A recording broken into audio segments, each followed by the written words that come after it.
Estamos de volta ao segundo bloco do Roda de Entrevista hoje, conversando com o promotor de justiça, Fernando Kreves. Você, telespectador, você que nos ouve pela Rádio Brasil Central, pode fazer a sua pergunta. O número está aí na tela, 996-734567. Já temos, inclusive, perguntas, mas promessa é dívida. A Marília estava com a pergunta, eu prometi que eu abria com você, Marília. Kreves, eu queria que você explicasse para o nosso telespectador o seguinte: já que as ações contra os governos precisam da atuação do chefe do Ministério... Do governador, né? Do governador do Estado, precisa da atuação do chefe do Ministério Público. Aquele chefe do Ministério Público, durante esses 20 anos de governo do Marconi Perillo... Foram vários, né? Esses chefes, eles não podem ser penalizados por omissão? No exercício do mandato, eles podem sofrer um processo de responsabilização na Assembleia Legislativa, que historicamente é comandada pelo governador, né? Falam muito do Caiado, que ele é centralizador, que ele é ditador, que não sei o quê, só que ele é o único ditador que não tem controle da Assembleia Legislativa. Então não é tão ditador nem tão concentrador assim, né? Ele tem uma Assembleia Legislativa marconista. O presidente é marconista, até ontem. É uma Assembleia Legislativa que agora resolveu ser autônoma. Nunca foi em 20 anos, agora resolveu. Agora está sofreu uma crise de autonomia, né? Agora é independente. Tem uma pergunta de um telespectador aqui, o Rander, ele é do Laguna Park. Dizem que o estado de Goiás está falido e algumas pessoas estão ricas. Por que não pegar tudo que foi tirado do estado dessas pessoas que tiveram vantagens e fazê-las devolver? Eu acho que a pergunta é mais ou menos nesse sentido. Espero que seja isso, Rander, que você quis perguntar. Eu fiquei com um pouco de dúvida aqui. Nós trabalhamos nessa perspectiva, né? Eu até candidato a Procurador-Geral de Justiça fui com essa plataforma, com esse projeto. Os meus colegas do Ministério Público não quiseram essa pauta de trabalho. Eu continuo comprometido com ela. Aliás, essas ações que foram movidas de outubro para cá, né, eu contei 8 e dei publicidade disso no meu blog, elas pedem juntas a devolução de quase 7 bilhões de reais aos cofres públicos. E olha que isso aí é só a ponta do iceberg, né? Porque vem muito mais ações. Vem muito mais. É uma coisa absurda. Então, como inclusive, a Marília disse... Nós estamos ajuizando mais uma amanhã. Como a Marília bem colocou, essas ações elas deveriam ter sido interpostas, deveriam ter sido processadas bem antes, porque aí evitaria todo esse prejuízo ao erário. Você concorda? Concordo plenamente. Eu acho que falta, na verdade, independência ao Ministério Público, não é? Para fazer esse enfrentamento. Esse modelo a Constituição Federal não dá essa independência? Dá, mas essa independência não é total, não dá o dinheiro suficiente, aí você fica dependendo da Assembleia, do governador, né? E esse modelo de federação que a gente tem com ministérios públicos estaduais e justiça estaduais é ruim. O ideal é que fosse tudo federalizado. O direito é todo ele federal, não faz sentido ter Ministério Público Estadual, né, justiça estadual, poderia ser tudo federal, uma coisa só. Mas o tamanho do Brasil e a população, isso não atrapalharia essa federalização? Não, pelo contrário, daria mais independência à magistratura e ao Ministério Público, tornaria-nos unos também. Não é? Além de evitar também perseguições a membros do Ministério Público, da magistratura, no âmbito dos estados, que ocorre muito e você não pode trocar de estado. Por falar, por exemplo, em independência do Ministério Público, eu queria perguntar a respeito de houve um caso aqui recentemente, aqui em Goiás, em que uma promotora ela recebeu de um colaborador, de uma pessoa lá que não quis aparecer, um documento lá listando a série de atos que o ex-governador teria cometido num certo momento aí. E foi dada crítica. Publicidade a isso, o que não deveria ter ocorrido, porque prejudica sobremaneira a investigação. Esse procedimento retornou a ela, sem nenhuma providência por parte do GAECO, do Ministério Público, que devolveu, e ela se deu por suspeita. Como eu sou substituto automático dela, foi parar lá no meu gabinete. E aí, no que isso vai resultar, por exemplo? Esse tipo de procedimento? Esse tipo de procedimento, ele realmente ele é permitido, ele não é proibido, isso só não é sensato. Ele não é produtivo, ele não produz resultado. Ele dificulta a investigação. O seguinte, doutor, o Ministério Público, o senhor diz que é enxuto, tem poucos assistentes, mas, por exemplo, o Ministério Público, a exemplo da magistratura, tem 60 dias de férias. Sim.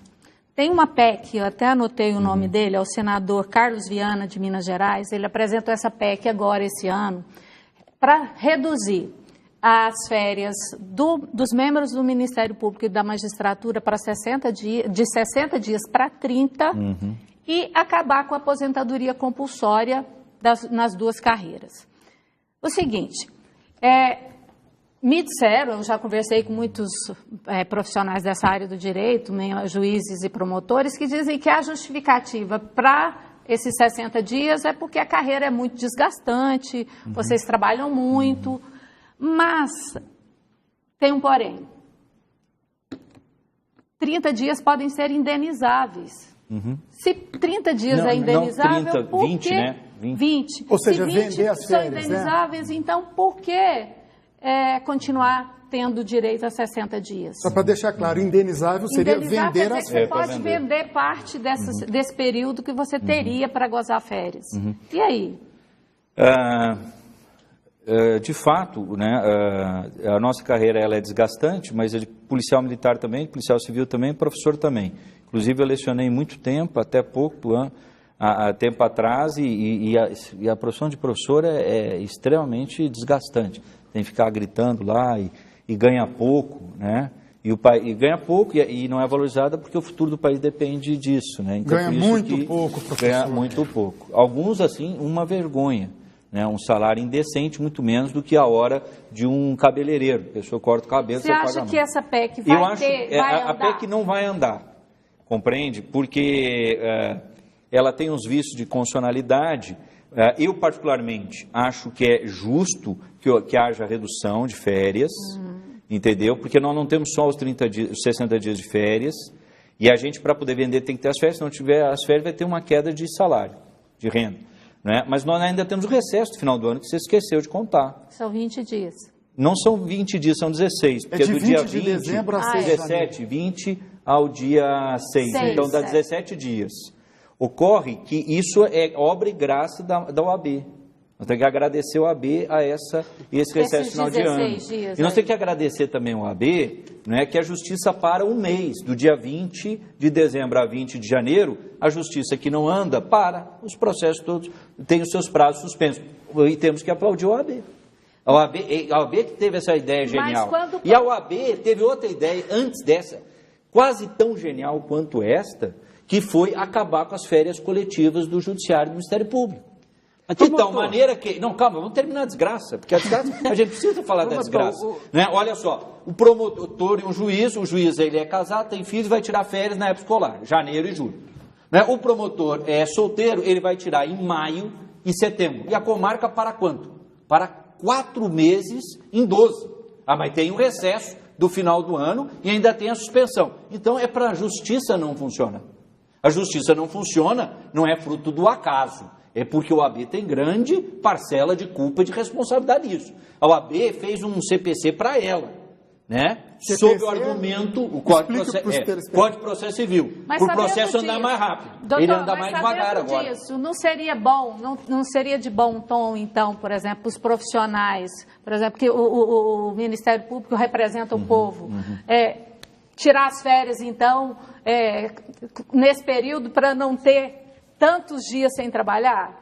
De repente... Nós precisaríamos da ajuda da OAB, a OAB teria que renunciar a essas férias que eles inventaram de um mês. A OAB poderia nos ajudar voltando às férias coletivas, já melhoraria em relação ao que era. E outro passo seria a OAB fazer esse sacrifício dela mesmo, defender a redução das nossas férias. Que eles também não defendem, porque eles não querem brigar com os juízes. Mas é porque, na época que, por exemplo, o que a OAB diz é o seguinte, é que nesses 4 meses, 2 do Ministério Público e 2 da OAB, eles continuam trabalhando.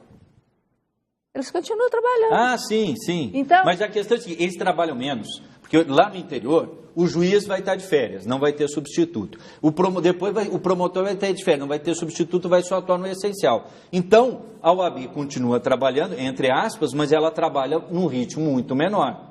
Então, na verdade, a OAB que fala que quer que melhore, na verdade não quer melhorar. Mas porque a OAB representa a elite dos advogados. Ela não representa a massa dos advogados. O presidente nacional da OAB não é eleito pelo voto direto dos advogados, dos 2 milhões de advogados que o Brasil possui, nem dos 4 milhões de bacharéis.